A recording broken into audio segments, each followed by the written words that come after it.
Hey Kentucky, this is Mary Jo Perino. Tonight we look at some of the long-range projections for COVID-19 in the Bluegrass, plus a look at the impact for Kentucky politicians.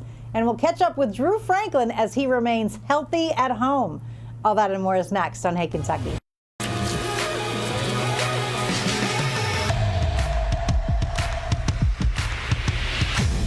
Welcome to Hey Kentucky. I am, of course, joined by LEX 18 Sports Director Keith Farmer.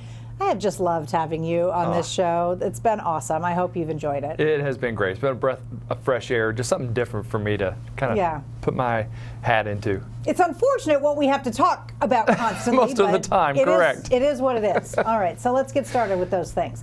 Amid headlines of large jumps in the number of COVID-19 cases in Kentucky, researchers indicate our state has been better prepared to keep down the number of deaths.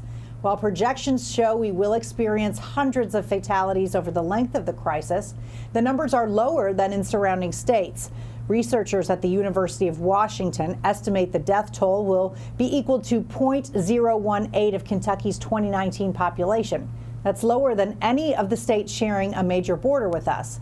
Tennessee's percentage is the highest, representing a forecast of more than 3,200 deaths. But it's important to note two things. These projections change daily, and some estimates for Kentucky have wider possible ranges than for other states, indicating there's a shortage of data. But Keith, however you slice it, it looks good, and it does suggest that Andy Beshear's measures early on and Tennessee's lack thereof helps. You went right to Tennessee, didn't you? Yeah. It is true, though. Andy Beshear really is the guy.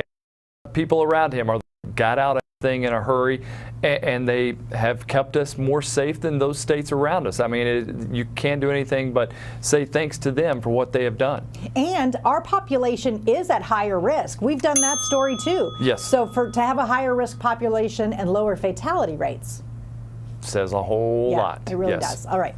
The COVID-19 outbreak presents a special set of challenges for older folks in Kentucky, but in particular for those who are raising their grandchildren. Our state has one of the highest rates in the country of grandparents in that position, nearly 58,000 in the most recent census estimates.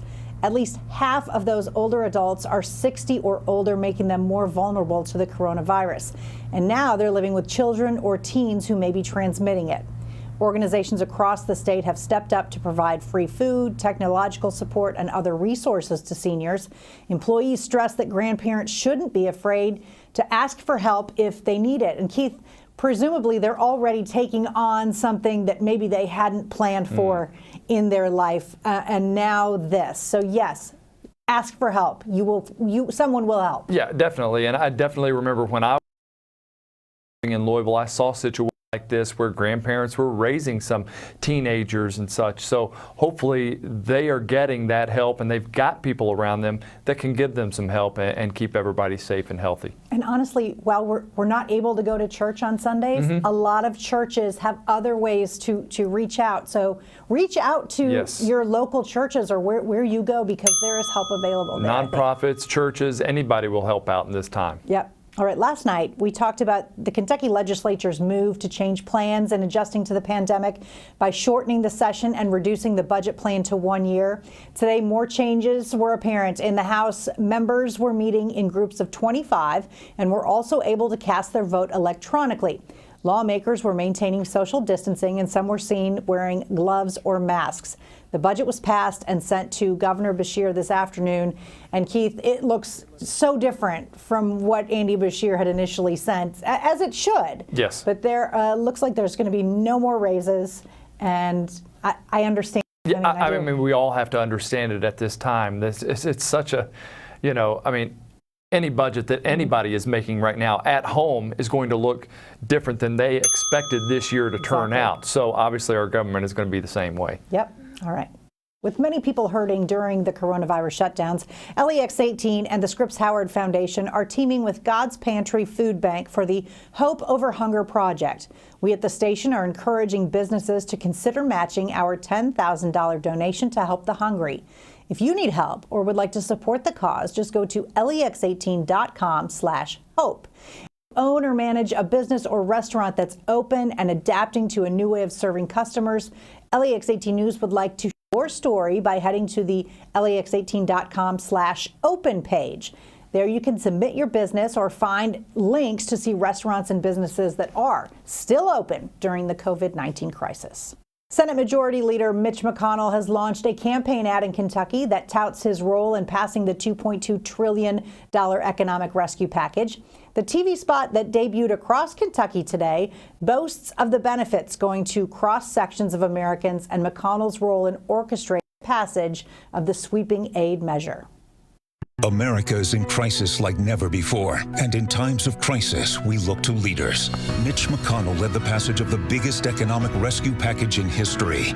Urgent help for people who need it most. American families, small business jobs, extended unemployment benefits, and most of all, hospitals and our healthcare heroes. One leader brought our divided country together in a unanimous bipartisan vote. Mitch McConnell. I'm Mitch McConnell, and I approve this message. The ad comes after rounds of sniping between McConnell's campaign and Democratic challenger Amy McGrath's campaign as the virus outbreak escalated. A McGrath spokesman calls the ad a brazen attempt to rewrite history. Meanwhile, McConnell has announced the creation of a coronavirus response portal on his website to help Kentuckians who may have questions about how the legislature can help them.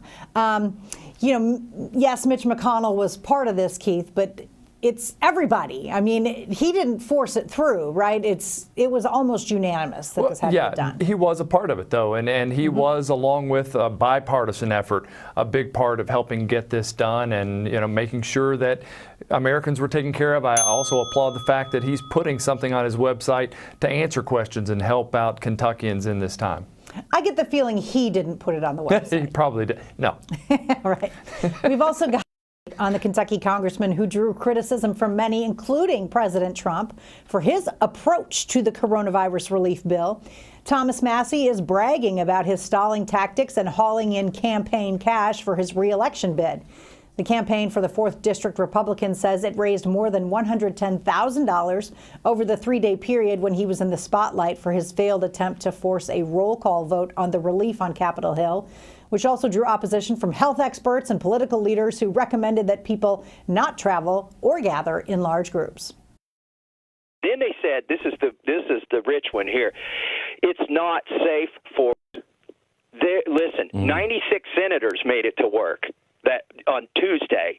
I can tell you we should have been able to get at least 50% of our members there, especially when these congressmen are telling the truck drivers, keep driving. They're telling the farmers, keep farming. They're telling the grocery baggers, bring it out to our car for us, please, right? But these congressmen who are making $174,000 a year and getting their health care paid for by the taxpayer said, we don't want to go to work.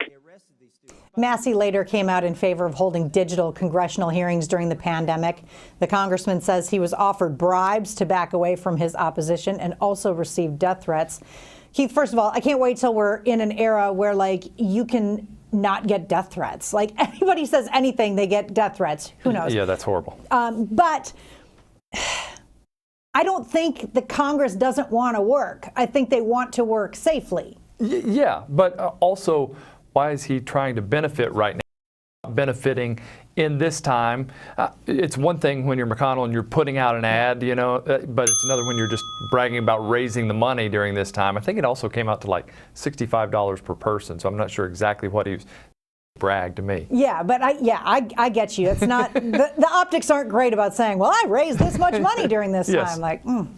All right, turning to UK basketball. The COVID-19 crisis continues to make NBA decisions difficult for this current group of cats.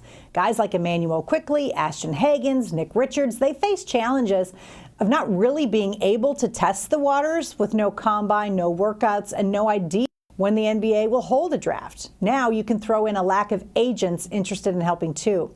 A new story on draftexpress.com says the league's top agents aren't interested in adding any new clients from the college ranks. Those agents who would normally be Simon Hagans and Quickley and Richards right now, they are too busy keeping their current clients who are starts playing basketball again.